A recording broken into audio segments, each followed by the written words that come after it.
Bowono, dan sekarang kita balik ke Smart City in Saudi Arabia.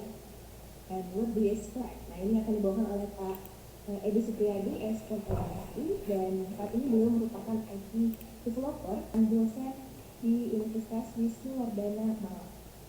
Nah, tentunya juga banyak pengalaman beliau sebagai developer untuk mengubah konsep suatu smart city.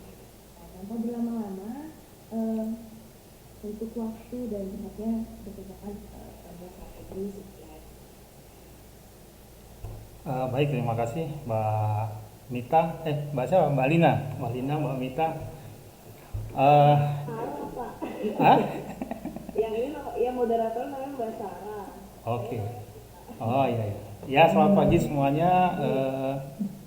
Teman-teman di sini, adik-adik mahasiswa semuanya, senang bisa berkumpul. Ya, kita punya beda waktu 4 jam, jadi saya barusan subuh ini di sini. Selamat pagi Bu Sirin.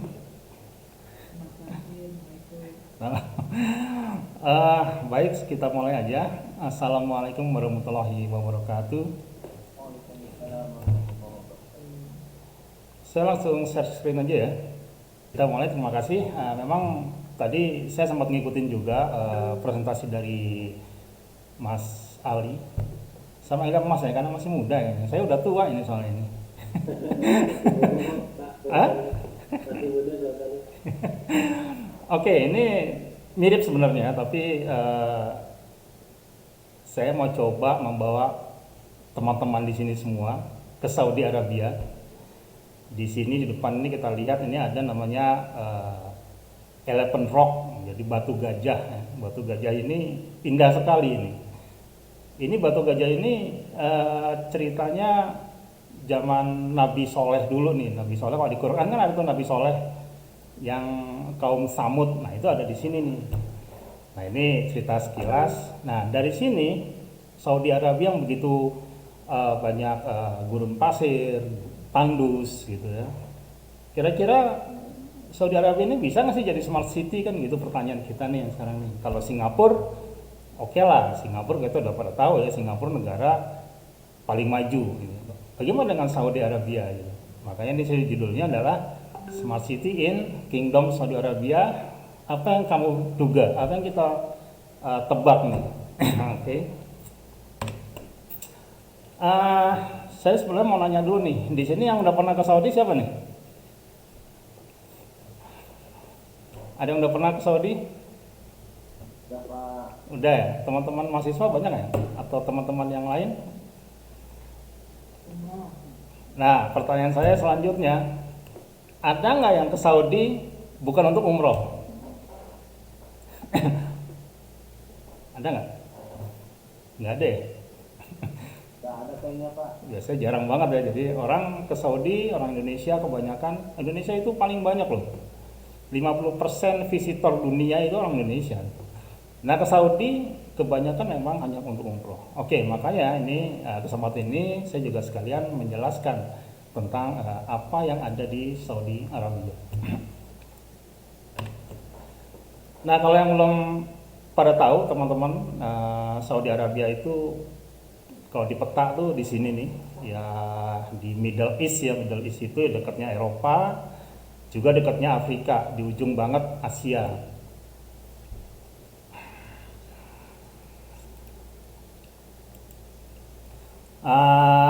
Di sini di Indonesia nih, ini di sini ini Indonesia nih. Kalau kita mau ke sini ke Saudi itu cukup 11 jam nih terbang nih.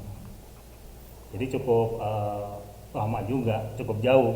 Kalau ke Singapura kan paling nggak sampai 1 jam kayaknya. Kalau ke Saudi cukup jauh, perjalanan 11 jam. Nah, Saudi itu cukup besar dibanding negara-negara yang lain. Ada Mesir ya, dekatnya ada Sudan, ada ya apalagi negara Eropa kecil-kecil semua. Saudi termasuk besar. Di mana negara-negara apa kota-kota besarnya tuh yang pada tahu jelas ada Mekah di sini, ada Madinah, ada Riyadh. Ini saya ada di sini nih karena Riyadh adalah capital city, and then Dammam, lalu Jeddah, dan Jasan. Ini adalah kota-kota besarnya dari Saudi Arabia. Medina ya, Medina juga. Nah, kalau orang-orang visitor paling cuma Mekah, Medina aja ya, nggak kemana-mana gitu ya. Justru itu banyak yang tidak tahu tentang Saudi Arabia. Sebelum kita masuk, saya mau jelasin dulu tentang apa itu Saudi dan gimana secara populasi ya. Kota-kota besarnya ini ada Riyadh, ada Mekah, Medina, Qasim, Asir, Tabuk sampai jauh. Di sini kalau Riyadh sebagai capital city ini penduduknya 8,2 juta. Dibanding Jakarta tuh 10 juta Jakarta, jadi ya mirip-mirip Jakarta lah ya. Lalu Mekah, ternyata Mekah ini sebuah kota yang sangat padat juga penduduknya, karena dia penduduknya jauh lebih besar daripada Riyadh. Jadi Mekah Jeddah itu jadi satu di sini karena memang Jeddah Mekah itu kayak Jakarta Depok lah ya, jadi masih satu kota sebenarnya, cuman kepisah. Jadi ini dijadikan satu, ini 8,5 juta, ya cukup banyak juga. Yang lain sedikit-sedikit nih. Oke, nah total penduduknya 32 juta. Tapi ada tapinya nih. 32 juta, yang penduduk Saudi asli itu cuma 20-an, 25 jutaan lah. Sisanya adalah ekspatriat atau pendatang. Kayak saya gini gitu ya. Ada yang jadi di Saudi itu orang Saudi itu dikit gitu. Yang banyak pendatangnya, karena orang pada kerja di situ kan. Nah, orang Saudinya yang nyantai-nyantai aja gitu ya. Nah, makanya cocok nggak sih Saudi untuk menjadi smart city? Nah, ini maka kita akan bahas smart city di Kingdom Saudi Arabia. Nah, sebelum masuk ke sana, saya mau kita bandingkan dulu nih. Kita tadi ngomong tentang Singapura, cukup bagus juga. Terima kasih presenter sebelumnya. Nah, tapi kita nggak bisa begitu aja terus kita menjadi, oh Jakarta pengen jadi Singapura, oh nggak bisa saya bilang. Nggak bisa lama arti sangat-sangat sulit. Kenapa? Nah, kita lihat dulu nih statistiknya, kita lihat dulu kondisinya nih. Di sini saya bandingin antara Kingdom Saudi Arabia, Singapura, sama Indonesia. Saudi Arabia itu penduduknya 33 juta sekarang. Bandingin sama Singapura, Singapura nggak nyampe 6 juta. Oh sangat jauh dong. Jadi sangat banyak Saudi. Apalagi Indonesia yang 270 juta. Ini satu masalah yang besar nih. Jadi kalau untuk menuju ke smart city, nanti kan kalau kita bahas smart city, salah satu komponen adalah smart people. Itu untuk memajukan menyematkan sebuah kota, itu yang penting itu adalah people-nya disematkan dulu juga. Nah, kalau menyematkan 270 ini ya sangat susah gitu ya dibanding dengan cuma 6 juta. Ini harus kita pertimbangkan juga. Lalu dari sisi area, Saudi itu besar atau luasnya itu 2,1 juta kilometer persegi. Bandingkan dengan Singapura yang nggak, Indonesia ya sedikit lebih kecil dibanding Saudi. Jadi Saudi itu memang gede banget. Sehingga apa? Sehingga kepadatannya pun jadi beda. Nah, secara itu dari GDP juga beda nih. Kalau Saudi GDP-nya 23.000 US. Nah, Singapura cukup tinggi nih. Jadi kalau mau duitnya banyak ya lari aja ke Singapura ya. Karena di Singapura nih GDP-nya besar. Kalau Indonesia masih sangat jauh nih, masih 4.000. Berarti setahun rata-rata gaji orang Indonesia itu sekitar 50-60 juta. Nah, ini juga mempengaruhi faktor untuk membangun sebuah smart city. Karena smart city duitnya harus banyak dulu, people-nya harus smart juga, baru terbentuklah smart city tadi. Jadi ini membuat kita juga untuk berpikir. Makanya kita, teman-teman adik-adik di sini harus sensitif, harus kreatif, kita harus belajar. Jadi jangan membuang-buang waktu, bahwa kita harus semangat untuk terus maju gitu. Nah, yang faktor yang paling berdampak tinggi itu adalah bentuk pemerintahan juga. Kita lihat di sini, kalau Saudi Arabia itu adalah monarki, kingdom, kerajaan. yang benar-benar aja satu-satunya negara di dunia yang rajanya itu benar-benar raja gitu. Kalau di negara yang lain nggak, Inggris raja tapi dia nggak ngapa-ngapain gitu. Nah kalau Saudi Arabia semuanya raja, ya kayak zaman dulu. Jadi nggak ada perdana menteri di sini. Ya perdana menterinya ya udah raja itu juga. Jadi dia raja, dia sekaligus menjalankan pemerintahan. Dia memutuskan sesuatu tuh raja. Singapura sama dengan Indonesia, Republik Presiden juga. Nah ini agak sedikit susah nih. Semua republik atau yang ada presidennya itu akan sulit maju juga. Kenapa sulit maju? Karena ya banyak kepentingan. Kalau di Saudi Arabia nggak bisa seperti itu. Raja ngomong gini udah kita nggak bisa gitu kan. Mau ngelawan habis sudah gitu. Nah itu bedanya, ini mempengaruhi faktor-faktor mempengaruhi bagaimana kita bisa membangun smart city gitu nantinya ya. Nah ini di Kingdom Saudi Arabia itu sekarang rajanya itu namanya Raja Salman. Nama panjangnya Salman bin Abdul Aziz Al Saud, dibantu anaknya. Nah ini juga nanti akan jadi raja, jadi anaknya namanya Muhammad bin Salman, singkatannya adalah MBS. Ini adalah Crown Prince, jadi putra mahkotanya. Jadi kalau ini wafat akan diteruskan sama putranya.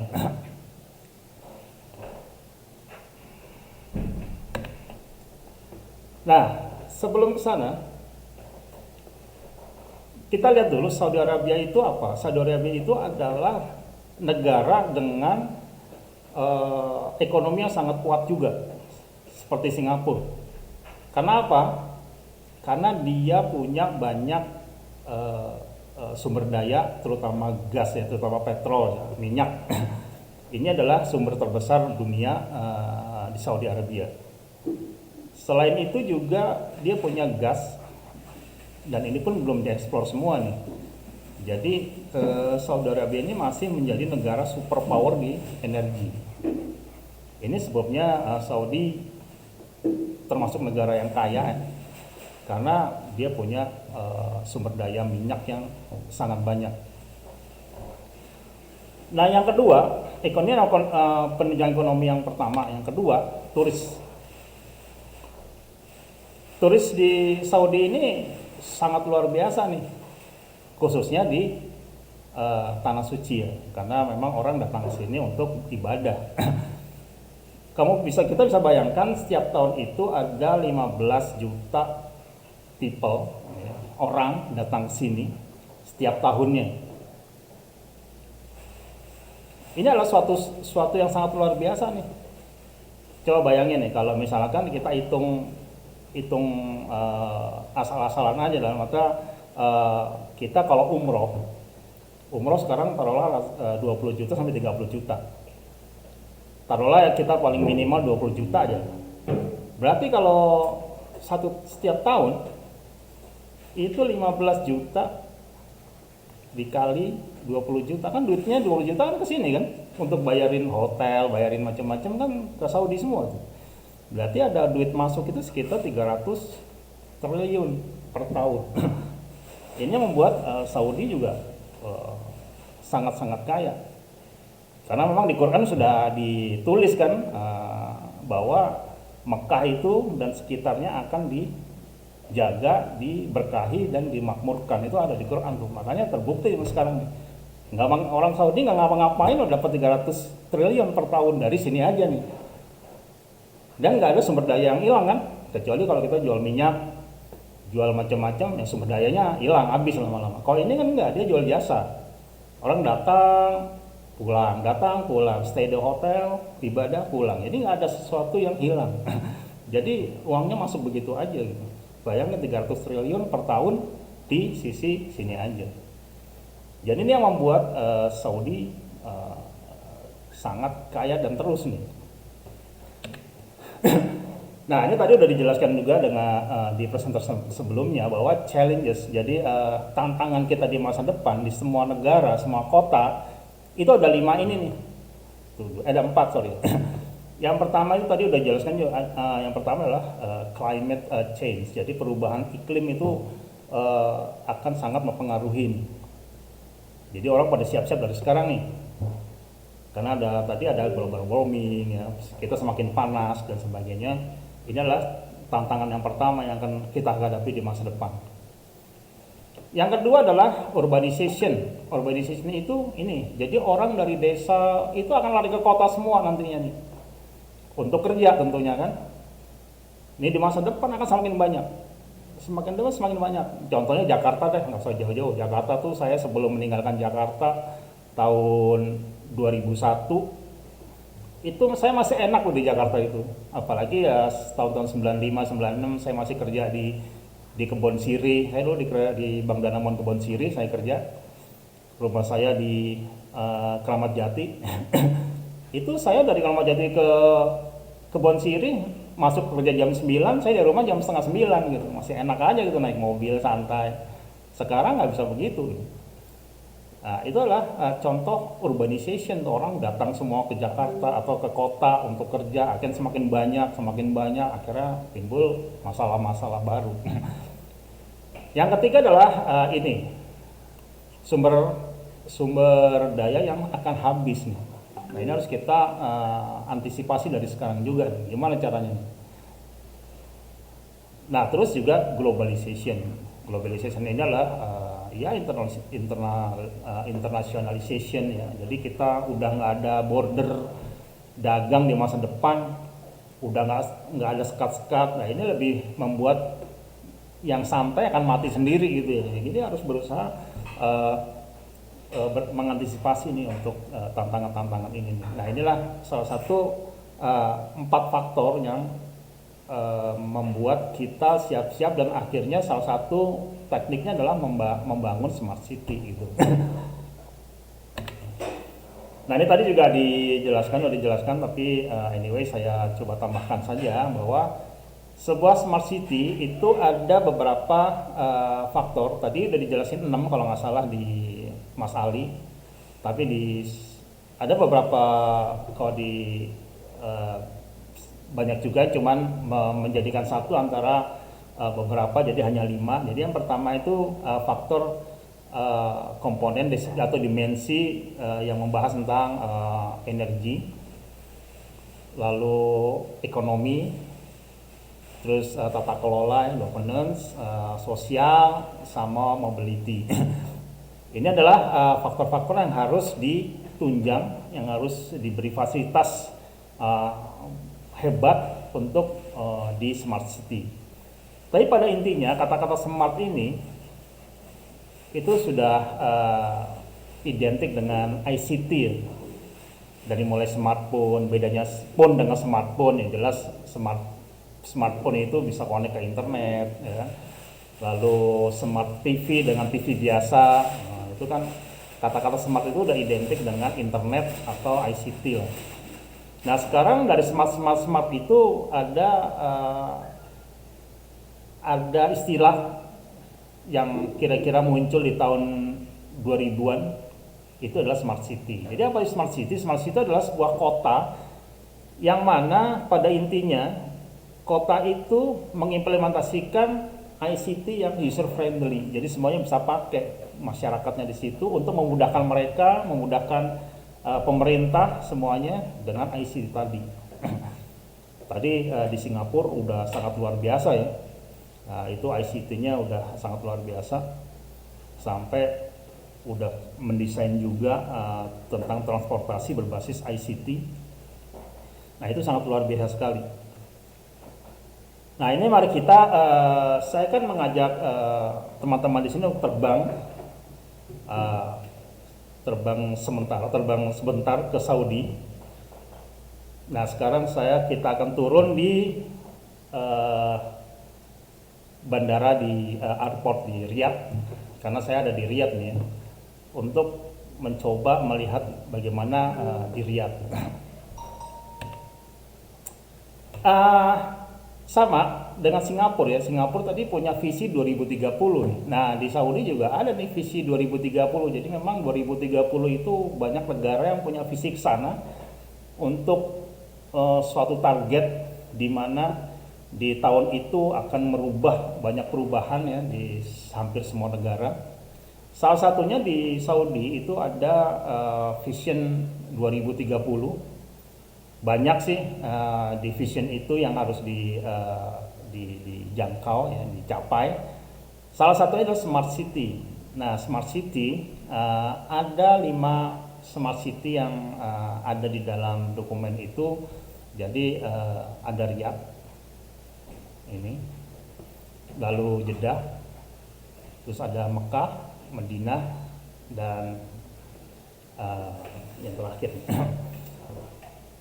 Nah ini contoh Mekah ya. Mekah ini udah sangat luar biasa berubah nih.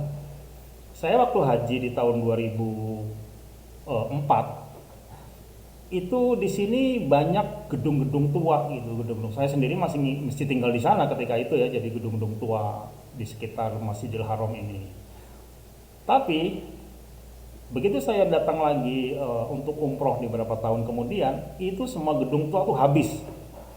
Udah dihancurkan dan dibangun gedung-gedung yang bagus gitu. Nah, ini adalah perubahan besar juga nih. Jadi untuk menuju ke sana ternyata memang udah dirancang lama juga. Jadi ini adalah smart city yang akan yang menjadi target di Kingdom Saudi Arabia.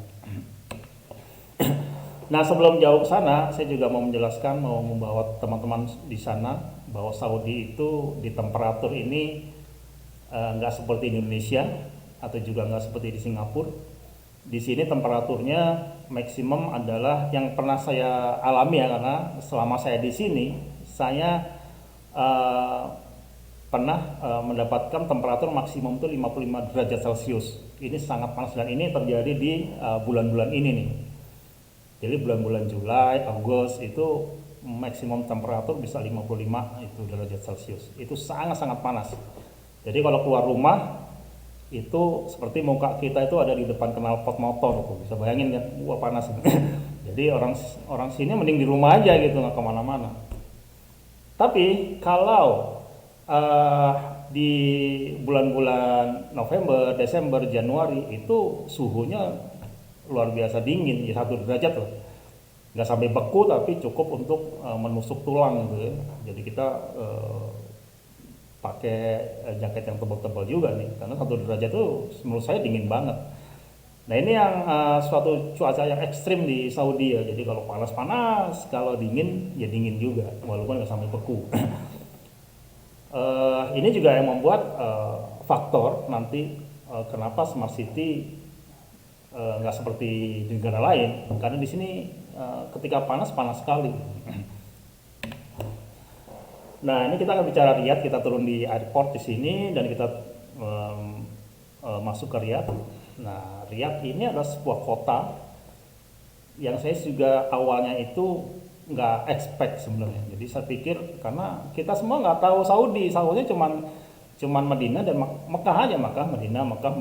Dan begitu saya tiba di Riyadh, ternyata Riyadh sebuah kota yang benar-benar metropolis gitu. Ya jauh lebih metropolis dibanding Jakarta, jauh banget bagusan di sini gitu.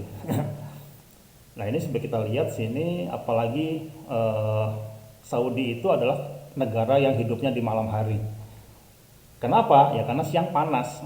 Karena siang panas, toko-toko nggak ada yang buka kalau siang. Dan orang Saudi itu kalau siang itu tidur.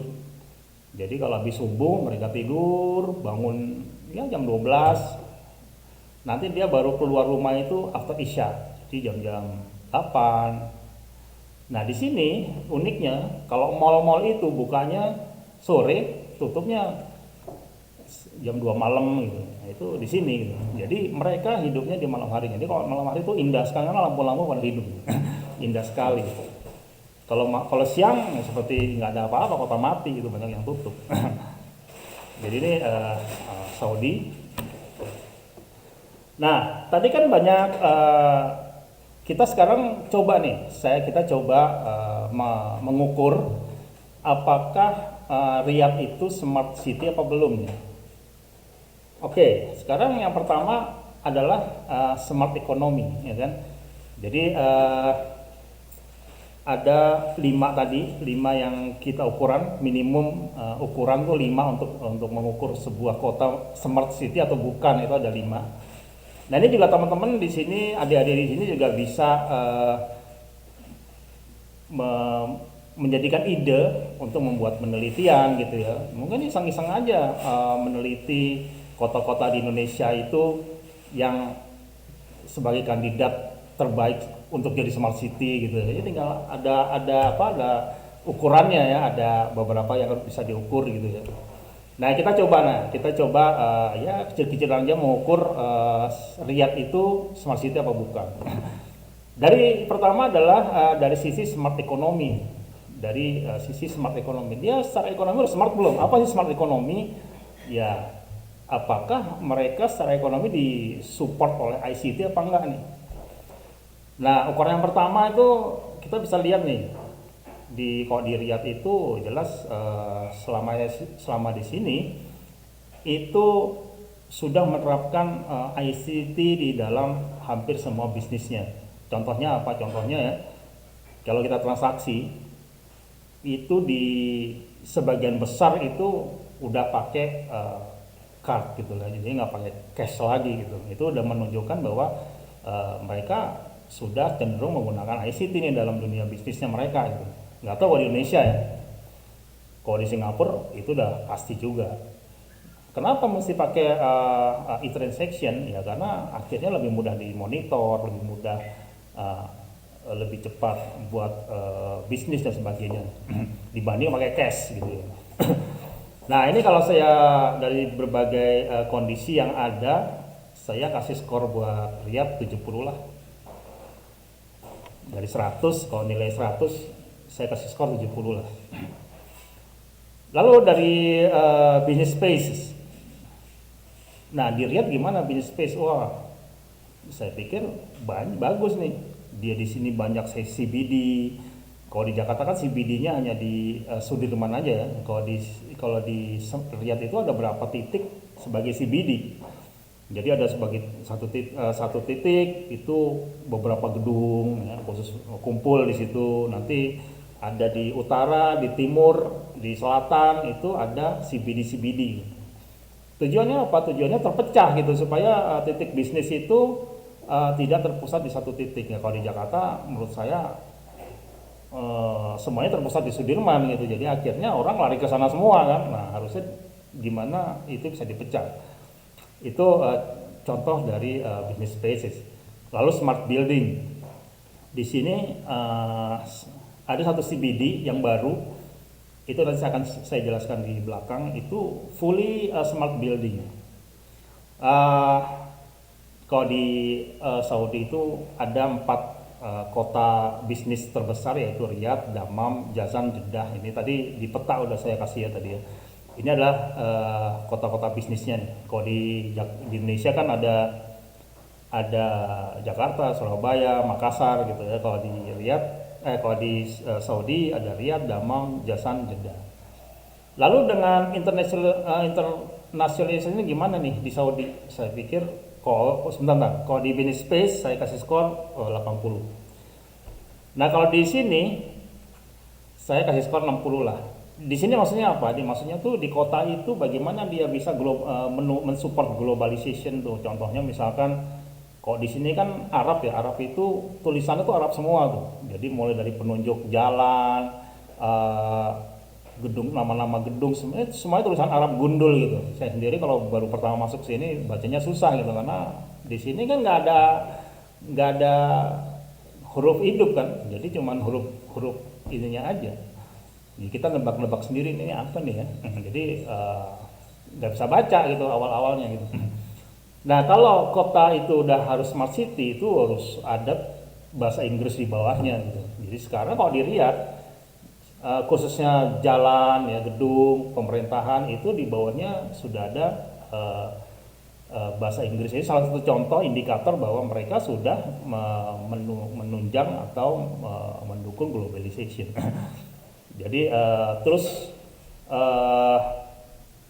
banyak international school di sini dan banyak orang Arab yang bahasa Inggrisnya sudah fluent, sudah bagus gitu ya. Ini menunjukkan bahwa Riyadh ini kalau menurut saya sudah bisa masuk ke smart city karena dari sisi sininya oke lah, walaupun belum bagus, belum kayak Singapura, tapi menurut saya kasih skor 60 lah.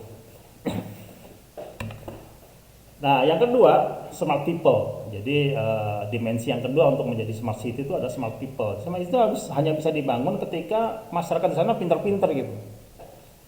Nah, di Indonesia, Indonesia atau Jakarta itu masih akan sangat lama karena Jakarta sendiri itu kan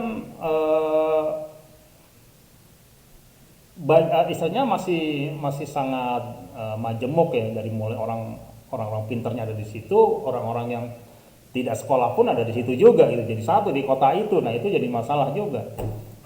Jadi harusnya itu untuk menjadi smart city ya harus dipisah. Jadi sebuah kota tuh isinya jangan dicampur gitu. Kalau dicampur akan jadi masalah karena dengan adanya pencampuran itu ya satu kota jadi nggak aman gitu kan.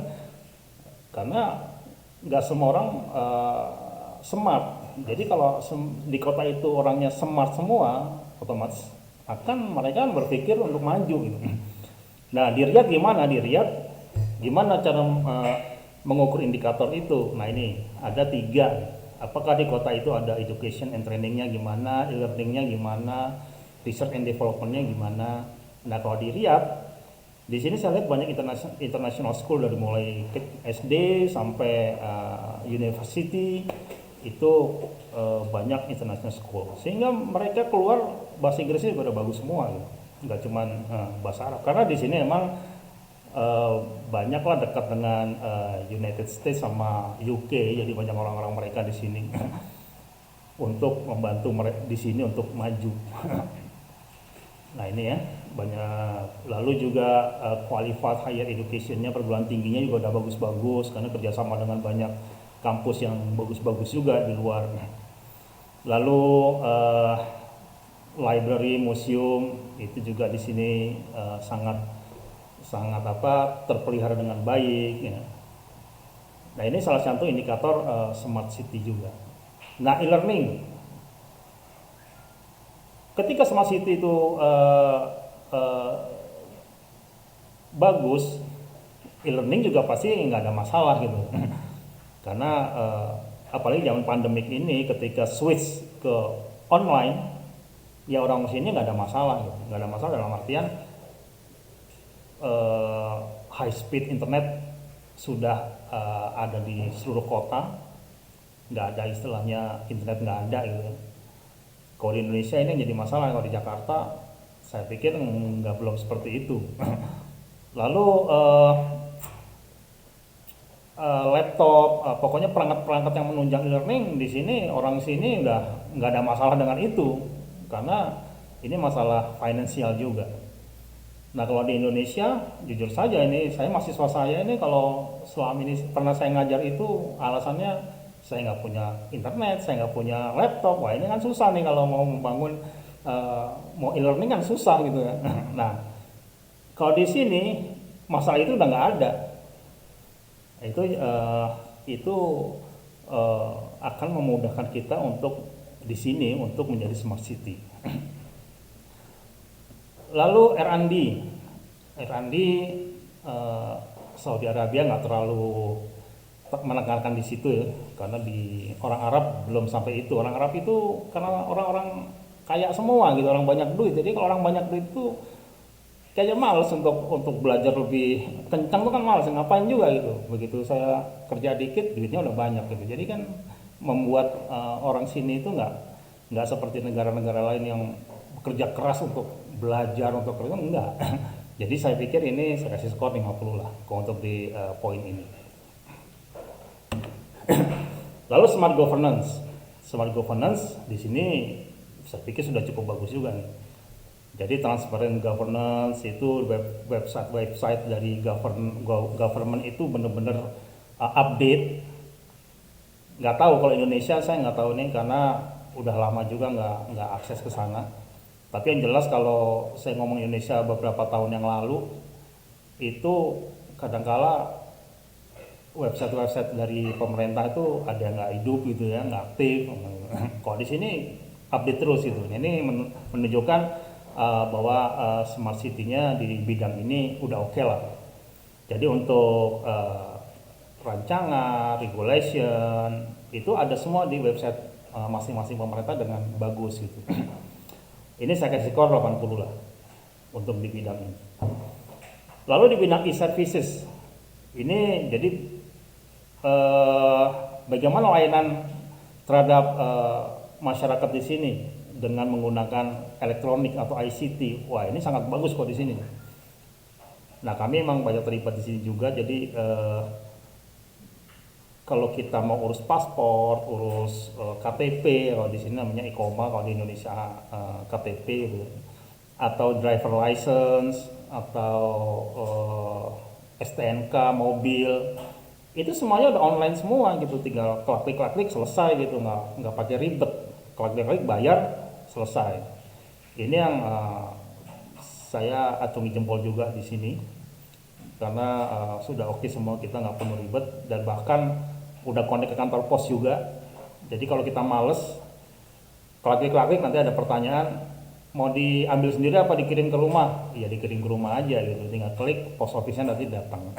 Jadi ini suatu integrasi yang sangat bagus untuk layanan. Ini saya pikir saya kasih skor di Riyadh 90%. Lalu untuk di e-government, government saya kasih 75% lah. Jadi ini adalah untuk di dimensi smart governance ya. Nah, ini dengan smart mobility tadi, presenter sebelumnya juga ada bahas tentang mobility. Ini juga paling penting nih dalam membangun smart city. Artinya gini, smart mobility itu gimana? Mobility itu kan pergerakan. Ketika orang itu bergerak, manusia itu bergerak di kota itu gimana? Mudah apa enggak sih? Bergerak itu, mobility ada dua nih. Ada mobility secara virtual, ada fisikal ya. Kalau virtual itu tentu ini relasinya ke IT, ke ICT. Misalkan internetnya gimana sana? Saya kalau dari rumah ke sana ada blank spot apa enggak? Nah, kalau di Riyadh, ICT infrastructure itu sangat bagus itu. Sangat bagus nih. Saya 3 tahun di sini belum pernah 1 detik pun internet itu mati, itu belum pernah. Kalau di rumah saya di Indonesia itu bolak-balik aja mati, hidup mati. Kalau di sini nggak pernah mati. Sekalinya mati itu karena bencana alam. Dulu ada angin topan, jadi merubuhkan tiang. Jadi itu nggak saya hitung lah, itu memang bencana alam. Tapi habis itu ya dibetulin lagi. Artinya kalau nggak ada itu nggak mati-mati itu. Dan kecepatannya juga sangat tinggi dengan biaya yang sangat murah. Yang paling murah itu kecepatannya 100 mega per second. Untuk rumah itu udah 100 mega lebih. Ini jadi menurut saya nih udah sangat bagus banget. Terus banyak public internet access. Jadi kalau kita masuk mall, masuk apa itu udah di cover sama free internet dari provider. Jadi kayak di Singapura kayaknya kalau kita masuk bandara juga dapat free kan. Kalau di sini ya di mall-mall semuanya dapat coverage itu. Nah, di sini ada SLA nih. SLA itu adalah Service Level Agreement. Itu 99,9% di sini rata-rata. Jadi si provider itu bisa ngasih janji bahwa gua punya service nggak akan mati lah. 99% tuh hidup. Nah, itu menurut saya hebat banget gitu ya. Kalau di Indonesia dulu saya pernah kerja juga di provider telecommunication 90 paling gede gitu. Kalau ini bisa 99,9. Jadi bisa mereka percaya bahwa sistem yang mereka punya itu benar-benar handal gitu. Nah, terus transportation nih. Nah, ini physical nih. Ketika orang datang baik dari luar ke dalam atau dalam keluar itu gimana nih? Enak apa enggak? Nah, di Riyadh juga udah punya ada mass transportation juga, ada bus juga untuk integrasi gitu ya. Cuma ada cumannya nih. Di Saudi mass transportation itu jarang kepake gitu. Jadi kenapa jarang kepake? Di sini tuh kan mobil murah banget nih, nggak kayak Indonesia mobilmu. Jadi hampir semua orang punya mobil gitu. Nah, kalau punya mobil ngapain dia pakai mass transportation gitu?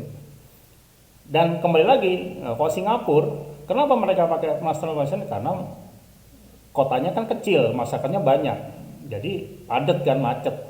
Di Saudi masih kosong gitu. Jadi ngapain gua pakai gini gitu, udah gitu panas kan, mau jalan keluar panas ya, mending dari rumah udah pakai mobil. Akhirnya apa, mas nafasnya nggak kepake, walaupun ada tapi nggak kepake. Nah ini orang Indonesia itu, banyak teman saya itu jadi supir bis di sini. Jadi orang Indonesia itu yang jadi TKI ke sini itu banyak tuh, hampir sejuta lebih. Nah banyak kan sebagian dari mereka supir bis lah. Itu supir bis orang Indonesia semua kok di sini.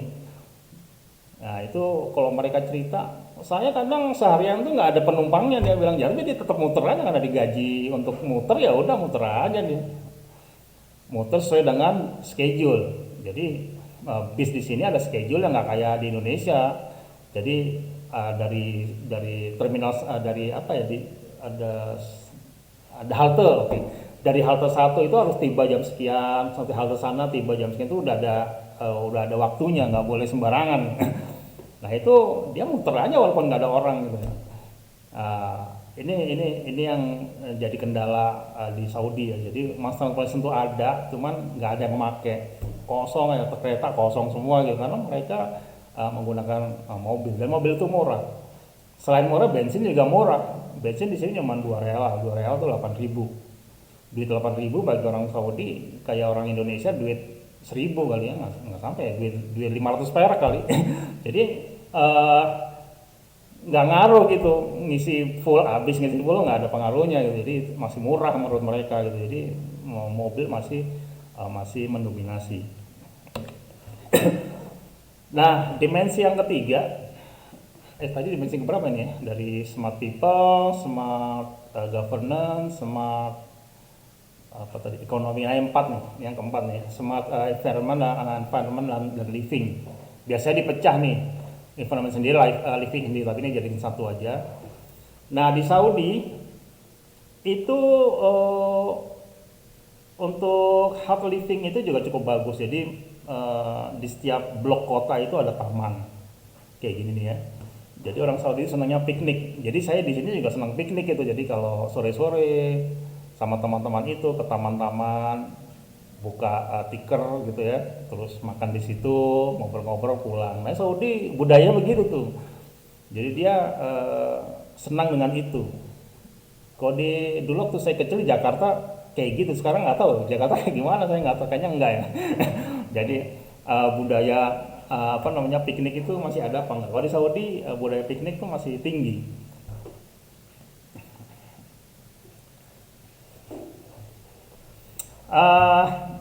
Yang nih juga ini akses ke hospital online itu di sini sangat bagus. Jadi nggak pusing orang sakit langsung aja ke rumah sakit, dan sebenarnya sih nggak free karena kan di sini ada asuransi sebenarnya. Tapi akhirnya begitu keluar rumah sakit ya nggak bayar apa-apa karena sebenarnya di cover sama asuransi karena wajib. Jadi di sini sangat tidak masalah dengan masalah itu. Jadi orang sini untuk masalah kesehatan dan rumah sakit hampir tidak ada masalah. Nah sekarang ada tambahan dengan smart city itu, tambahan bagaimana mereka mengantisipasi COVID nih. Karena sekarang zamannya COVID.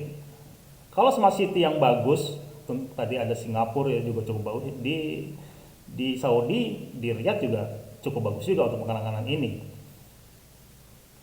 Jadi kita kalau masuk mall itu harus menunjukkan vaksin, ada digital aplikasinya, kita tunjukkan di situ dan kita scan barcode di situ. Tujuannya apa? Kita scan barcode di situ. Tujuannya itu kalau kita seharusnya tuh karantin di rumah misalkan. Terus kita coba-coba keluar tuh. Begitu keluar masuk mall, kita scan kan. Kedeteksi itu, lu kan harusnya karantin di rumah nih. Kenapa lu ada di mall ini? Itu langsung kena denda 1000 real, itu 10.000 itu identik dengan 10 kali 4, 40 juta. Jadi kalau kita melanggar aturan itu kena 40 juta perak lah. Jadi itu contoh aplikasi penanganan tuh. Jadi orang di sini nggak berani gitu, begitu karantina karantina di rumah, nggak ngeluyur kemana-mana, takut yang kedeteksi dia. Itu salah satu contoh aplikasi yang digunakan untuk memantau pergerakan dari COVID. Ya akhirnya Saudi juga COVID-nya bisa terkendali dengan baik. Lalu juga monitoring dan warning itu sangat-sangat bagus ya di sini. Kalau jangan gitu hujan itu di SMS kita nih. Jadi bangun pagi, oh besok ada hujan nih, hati-hati. Padahal sih di sini hujan lah setahun sekali, cuman berapa kali dan itu gerimis aja, nggak sampai kayak Indonesia. Jadi itu udah merupakan warning gitu ya. Terus yang tiga ini adalah electricity. Di sini saya selama hidup di sini nggak pernah sekalipun mati lampu tuh nggak pernah. Jadi listrik itu benar-benar sangat bagus gitu. Mudah-mudahan di Indonesia juga begitu. Jadi di sini listrik tuh sangat, dan semuanya pakai listrik semua ya kalau di sini ya, karena nggak boleh malah pakai kompor berapi itu nggak boleh karena berbahaya. Oke, terus bagaimana taman-taman, entertainment untuk rumah ibadah itu mereka nyaman apa enggak? Itu termonitor dengan baik atau tidak. Ini di sini sangat bagus, saya kasih skor 90 lah. Terus security and trust di bidang ini nih.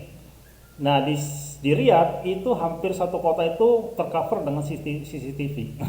Jadi kita nggak bisa ngapa-ngapain lah untuk di sini gitu ya. Dan mau ngapain juga. Karena di sini dulu saya waktu itu dulu tuh pernah berpikir, pernah nggak tahu siapa yang bikin hoax, saya nggak tahu juga bahwa di Arab itu bahaya gitu, danger. Begitu saya sini gimana mau danger, orang di sini boro-boro mau nyolong gitu ya. Kan di sini kan jelas kan, hukumnya jelas gitu. Lo kalau nyolong atau mencuri dengan nilai sekian, kalau nggak salah di atas 2 juta kalau nggak salah itu potong tangan udah. Jadi kalau teman-teman nanti ke Saudi lihat banyak ada ya orang-orang di pinggir jalannya tangannya hilang-hilang, itu berarti pernah dipotong tuh. Nah itu jelas, maka kalau udah begitu boro-boro mau nyolong gitu, mau nyuri nggak berani gitu. Kalau hukuman yang lebih ganas lagi itu contohnya misalkan narkoba atau apa, itu potong kepala langsung. Dan itu masih ada sampai hari ini. Dan akhirnya di sini memang sangat aman untuk masalah itu gitu. Pernah ada teman itu dia ketinggalan tas belanjaan gitu ya di mall. Itu dia pulang saya kok dibalik lagi masih ada tas itu. Jadi di sini sangat aman, nggak ada masalah itu. Dan tapi tetap aja ada CCTV tetap ada, walaupun kayaknya nggak pernah kepake juga. Terus akses ke call center juga, ini karena Saudi itu banyak dipengaruhi oleh United States dengan Amerika, maka 911 juga dia pakainya nih. Jadi untuk call center 911. Nah, traffic untuk di jalan raya itu juga ganas juga nih, serem juga nih. Jadi traffic monitoringnya benar-benar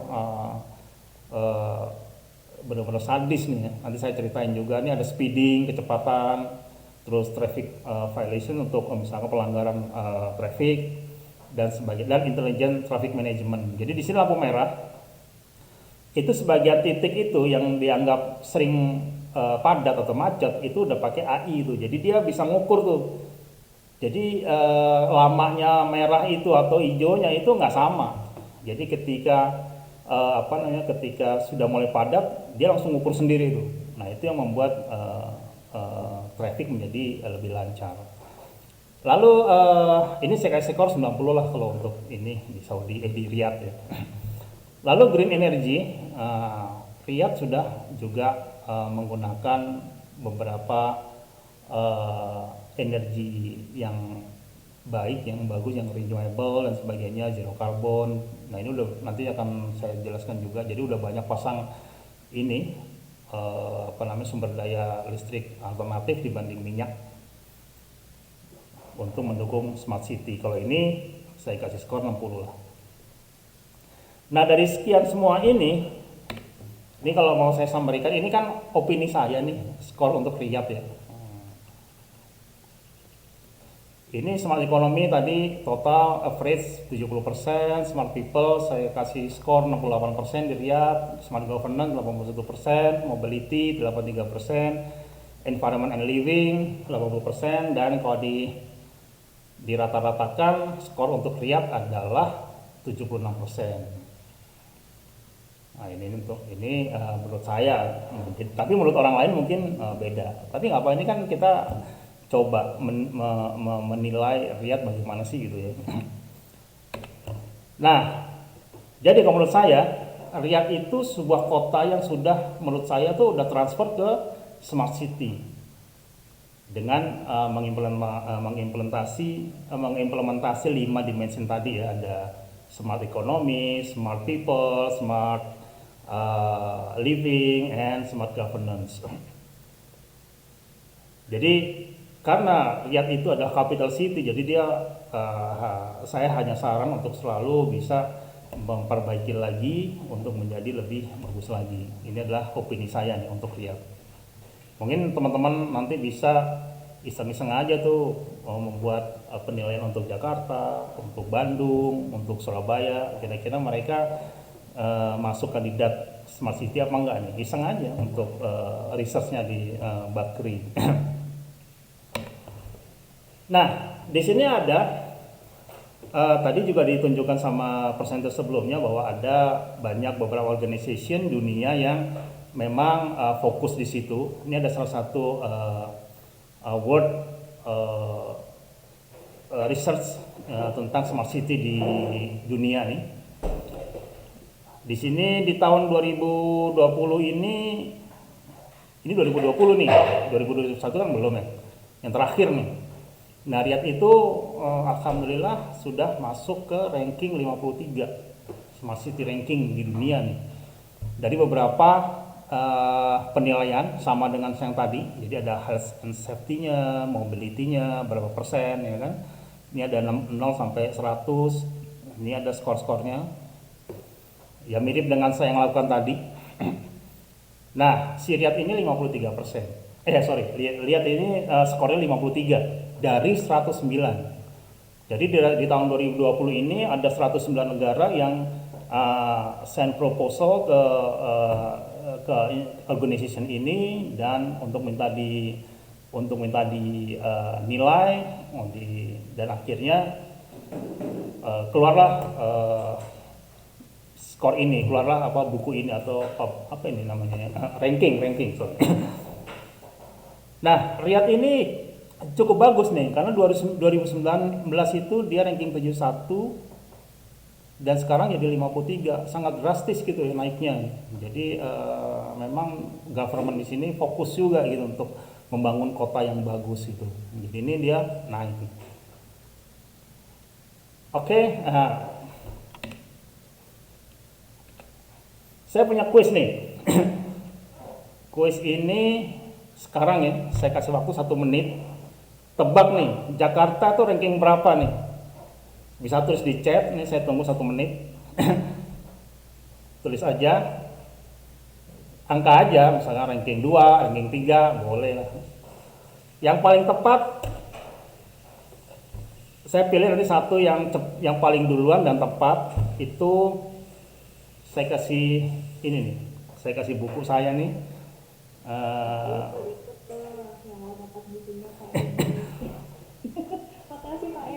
Ya, ini buku baru saya. Ini terbitan Andi Offset, penerbit Andi, ada 300 halaman. Saya tulis tentang informasi.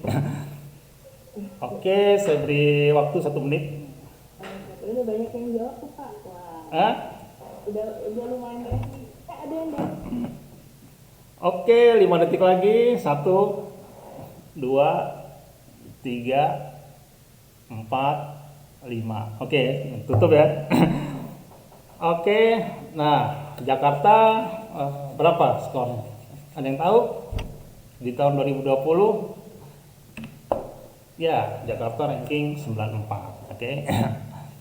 Dia termasuk ini juga ikut proposal Smart City, tapi unfortunately itu dia turun nih sebelumnya tahun 2002 atau 2019 itu 81, terus dia turun.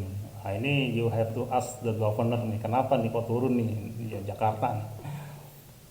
Mungkin kalau menurut saya sih bukan turun nih, tapi banyak negara yang naik gitu ya. Kan positive thinking aja kita ya. Jadi sebenarnya Jakarta bukan memburuk, tapi banyak kota-kota lain yang cepat itu, yang bagus. Jadi ini kebalap nih. Oke, jadi Jakarta rankingnya 94.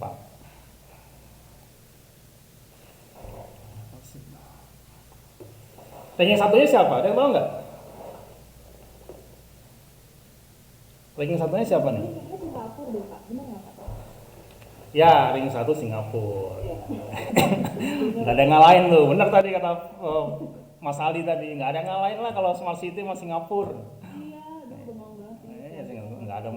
Singapura dari tahun 2015 tuh juara 1 mulu gitu, nggak pernah turun ya, karena emang susah dikalahkan ya, karena dia kecil, fokus, negaranya kaya, ya susah dikalahkan. Yang lain kan banyak yang dipikirin. Ya kalau ya anggap kita anak satu, Singapura anaknya satu, Riyadh itu satu keluarga anaknya 5, Indonesia anaknya 60 gitu. Susah loh ngurus anak 60, susah, ada yang kesana, ada yang kesini, nggak susah majunya gitu. Beda banget Pak, satu pengalaman. Oke, jadi paling bagus masih dipegang sama Singapura ya. Ini adalah aplikasi-aplikasi yang ada berbasis mobile yang enaknya di Saudi itu masyarakat itu harus punya handphone. Itu, nah ini di Indonesia susah kan kalau mau gitu. Jadi kalau di sini itu handphone itu udah menjadi satu alat telekomunikasi yang wajib ada gitu, semuanya ada di sini. Jadi kayak tadi kita masuk mall harus nunjukin semua aplikasi, SMS itu masuknya ke sini. Jadi OTP, jadi satu masyarakat itu satu nomor itu harus terdaftar di pemerintah, satu nomor, jadi nggak boleh sembarangan.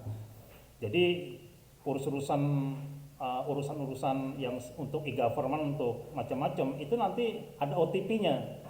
Jadi kalau kita masukin password, OTP dulu. OTP itu one time pin itu ya, masukin berapa pin yang dikirim baru ada proses. Jadi SMS itu digunakan untuk aplikasi-aplikasi ini. Jadi ini penting banget. Nah, selama ini handphone itu atau smartphone itu susah dimiliki oleh masyarakat, ini kan akan susah juga untuk menjadi smart city. Karena di sini saya di Saudi namanya Abser. Abser ini banyak fasilitasnya itu. Mau ngurus paspor, bayar ini, bayar itu, bayar ini, bayar itu dan sebagainya. Itu ada di sini aja. Dan aplikasinya cuma ini aja untuk pemerintah. Semuanya terpusat di satu titik ini. Nah, ini namanya Abser. Terus ada namanya Mossad. Mossad itu ini contoh aja, contoh service yang ada di government. Kalau di Indonesia namanya Kementerian Perindustrian. Kalau di sini Commerce Ministry. Jadi di sini kalau orang mau bisnis, mau buka toko misalkan, nggak susah gitu. Dia datang ke sini mulai diajarin, lu mau punya duit berapa sih? Oh saya punya gini, saya mau bikin kopi shop gini. Oke, dia masuk komputer tuh. Jadi masukin komputer. Oh kamu kok di sini tuh nggak bagus nih. Ya, jadi ada dari pemerintah nih free. Dia memberi solusi, memberi konsul dengan baik. Jadi ini dari program government. Nah untuk menjadi smart city ini juga harus ada gitu. Jadi dengan mudah orang mau bikin bisnis ini mendukung tadi smart economy tadi. Langsung jadi kalau kita pengen bikin bisnis ya gampang, dalam 3 minggu udah terbuka lah bisnis tadi dengan mudah. Bahkan kalau itu bagus dimodalin juga gitu ya, dimodalin oleh Ministry of Finance. Jadi di sini sangat mudah karena dia punya target di tahun 2030 itu akan menjadi the best untuk entrepreneur, jadi untuk bisnis.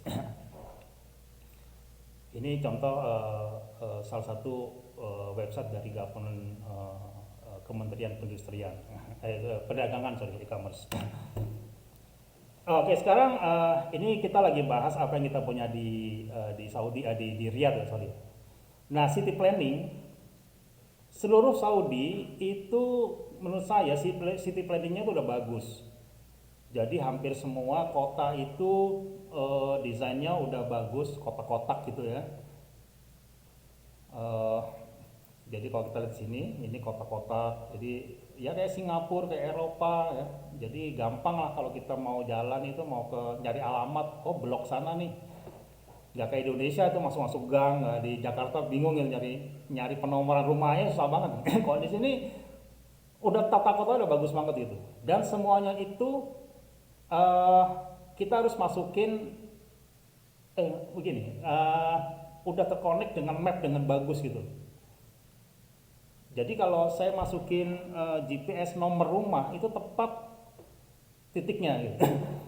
Jadi udah bagus banget lah. Jadi kalau untuk nyari rumah kasih aja alamat, kita masukin nomor rumahnya bener, itu mapnya udah bener gitu, udah bagus banget. Nah itu di sini ini saya sangat kagum juga gitu bahwa, dan ini kita lihat di sini Riyadh ini ada ring roadnya nih, jadi ring roadnya ini, jadi ini ring road nih kan. Terus ini highway, ini jalan-jalan besar. Jadi kalau di Riyadh itu, ini kan luasnya hampir kayak Jakarta ya Riyadh itu ya. Itu kalau kita biasa gitu kalau nyetir mau beli sesuatu 30 km itu kayak deket kok di sini. Paling berapa menit aja kita nyetir gitu. Karena jalannya gede-gede, bagus gitu ya, jadi nggak kerasa. Jadi biasa gitu kita di rumah cari sesuatu 30 kilo gitu, udah kilometer 30 kilo udah jalan ya, padahal bentar aja gitu. Jadi di sini udah sangat enak banget lah kalau untuk jalan-jalan, untuk jalannya bagus-bagus lah. Nah ini surveillance yang saya bilang tadi, CCTV, baik CCTV buat kota ataupun traffic.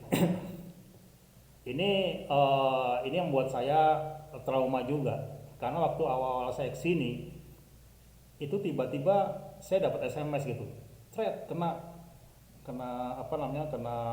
fine 100 real. 100 real itu sama dengan 400.000 ya, kali 4 aja lah. Gara-gara apa? Gara-gara parkir. Jadi kalau parkir kita ngaco dikit kena udah. Jadi langsung nggak banyak ribet gitu, itu langsung otomatis masuk ke absen kita tadi, aplikasi kita. Di situ ada notification, lu kena tilang tuh, bayar lo, kita harus bayar aja, nggak bisa ribet tuh, mau ribet sama siapa, pokoknya dengan sistem informasi itu memudahkan juga ya, kita nggak bisa ribet. Di situ udah jelas tuh, fotonya ada, jamnya ada, kita nggak bisa ngomong gitu. Jadi parkir nggak pada tempatnya langsung kena udah. Itu yang pertama. Trauma yang kedua barusan kemarin nih, kira-kira berapa bulan yang lalu ya, 4 bulan apa 5 bulan yang lalu. Saya nggak merasa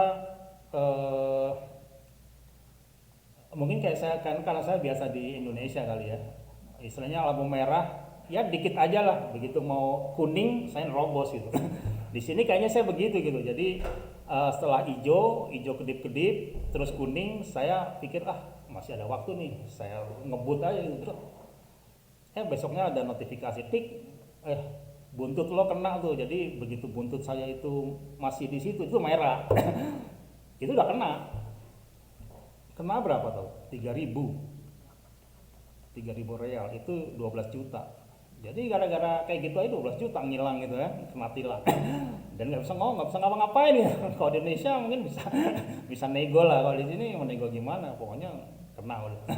Nah ini akhirnya membuat traffic jadi disiplin juga gitu ya, nggak sembarangan speed. Kalau speed saya belum pernah kena, tapi teman-teman saya banyak yang kena. Karena di sini kan jalannya gede-gede tuh. Udah dibilang kalau jalan di tol itu maksimum 140. Dan di setiap jalan itu ada speeding in monitoringnya tuh. Nah di sini kan mobilnya gede-gede kan, udah gitu mobil sport semua gitu, kayak Ferrari, Porsche, itu banyak di sini. Dan mobil-mobil kelas berat ya kayak Suburban ya, kayak Yukon yang mobil gede-gede gitu buat dari Riyadh ke Mekah. Kan orang sini kan senang jalan-jalan jauh-jauh kan, buat jalannya bagus dan free lagi ya. Jadi kadang nggak kerasa 140 itu kayak pelan gitu, tapi itu ya kena. Jadi akhirnya teman saya itu dari Riyadh ke Mekah itu bisa kena 500 gitu, 500 kali 4 ya berapa tuh? Ya kena aja speed aja, kena speeding aja. Nah, jadi itu yang ada di sini. Ini salah satu juga konsep dari smart city yang bagus juga dengan ada yang begini. Ya ini akan membantu kota menjadi lebih nyaman. Nah ini yang saya bilang tadi CBD ya, Smart Central District. Jadi ada di Riyadh itu ada beberapa titik ya. Ini jadi kira-kira CBD-nya tuh segede-gede gini lah. Kira-kira berapa gedung ya? Ya kayak Sudirman lah. Tapi banyak beberapa titik nih, satu gini. Nah di sini ada dekat rumah saya. Ini kira-kira dari rumah saya hanya 10 menit nih. Ini ada CBD yang baru. Ini semua yang ada di sini, the whole building di sini adalah smart building. Jadi beda dengan yang lain, karena ini kan gedung lama, ini gedung baru, ini baru dibangun 2012. Jadi sampai sekarang baru berapa tahun. Nah ini semua udah fully occupied dan smart building semua. Nah sekarang apa itu smart building? Smart building itu beda dengan building biasa. Jadi di sini wajib smart building. Smart building itu ya satu yang jelas internet harus ada, di cover semua, nggak ada ya blank spot tuh nggak ada. Semua CCTV harus ada, itu requirement dari smart building ya. Lalu uh, listrik, jadi mereka harus, semua gedung harus memiliki fasilitas hemat. Jadi kalau nggak ada orang dimati sendiri, itu harus ada, itu contoh ya. Terus kalau kebakaran gimana cara handlingnya berdasarkan IT-nya gimana dan sebagainya. Jadi di sini buildingnya semua harus smart nih. Bukan building biasa, nggak boleh. Nah ini contoh smart city. Jadi harus ada konsep ini. Ya mungkin nantinya building yang lama-lama jadi rubuhin juga harus dibangun menjadi smart building semua. Jadi ini ada area baru dekat rumah saya namanya bahasa Arab sih ya. Ini adalah CBD. Jadi di sini kantor semua ya, di sini kantor semua. Semuanya adalah smart building. Oke. Nah, ini saya bilang cerita tadi bahwa di sini kan banyak padang pasir tuh. Jadi Saudi itu 60% itu adalah gurun pasir. Jadi nggak bisa ditempatin. Kalau gurun pasir siapa mau tempat di situ, panas kan. Nah, tapi akhirnya ini bisa digantikan dengan menaruh solar cell di sini. Jadi nantinya Saudi itu punya target menjadi world's largest solar power plant, jadi terbesar di dunia nih. Karena nantinya hampir semua gurun akan dipasangin ini. Jepang udah mulai tapi di laut kan. Nah, di laut dia agak susah tuh karena di laut. Kalau di sini ya karena banyak lahan nganggur ya pasangannya ini. Nah, ini sangat membantu supply. Oke, oke. Wah, ini seawater greenhouse. Ini untuk tanaman-tanaman di dalam di gurun juga. Jadi Saudi juga banyak tanaman, penghasil tanaman juga. Transportation juga ada, kita tadi sudah saya ceritain ada MRT, tracknya juga udah banyak walaupun nggak ada yang pakai. Ini desalination plant, jadi Saudi mengandalkan air laut untuk air minum, jadi dihilangkan garamnya untuk supply menjadi air minum di kota. Nah sekarang sebelum ditutup juga ini ada NEOM. Apa itu NEOM? Oke, kita kirim video. Contemporary cities couldn't cope with growth.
Neom.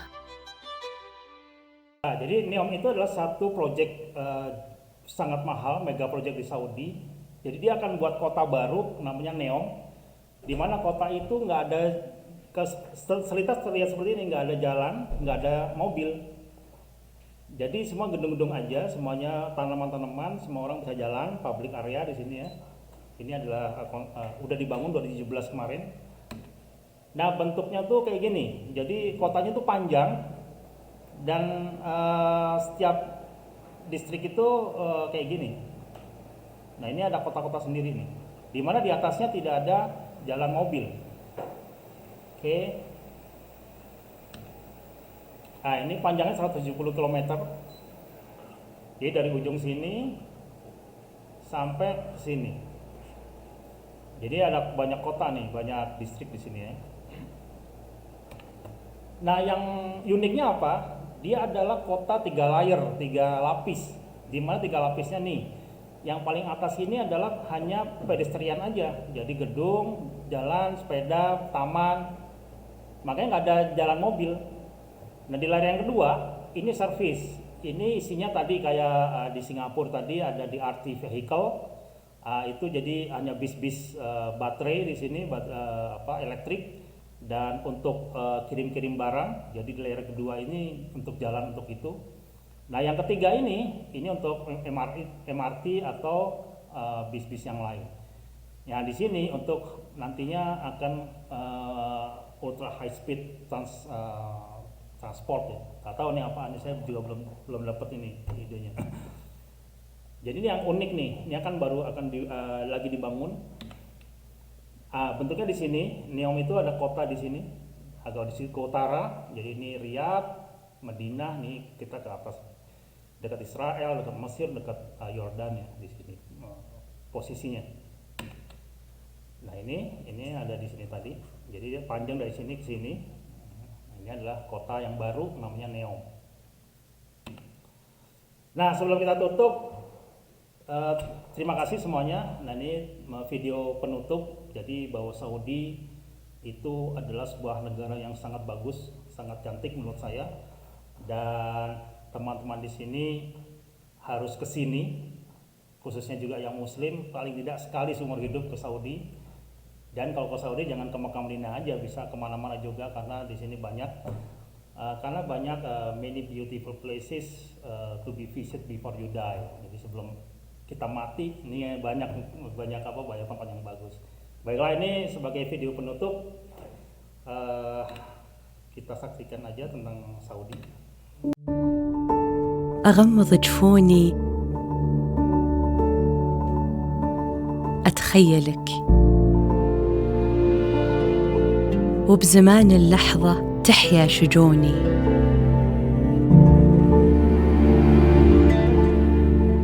والفي على بابك والقلب يلفاك وهذا الصخر ينبض بلقياك أمشي وكفي صافح صفحة هضابك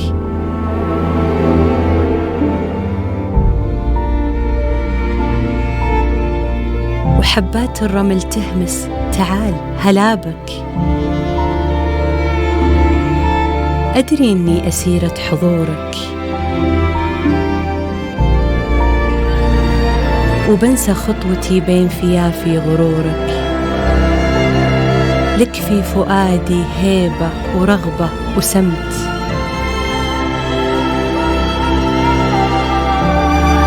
بلحظة أتخيلك وأغمض جفوني عيون القلب هي اللي تشوفك مو عيوني لأنك مكان يهدينا رحلة لأعظم تحفة عرفها الزمن.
Oke, demikian terima kasih.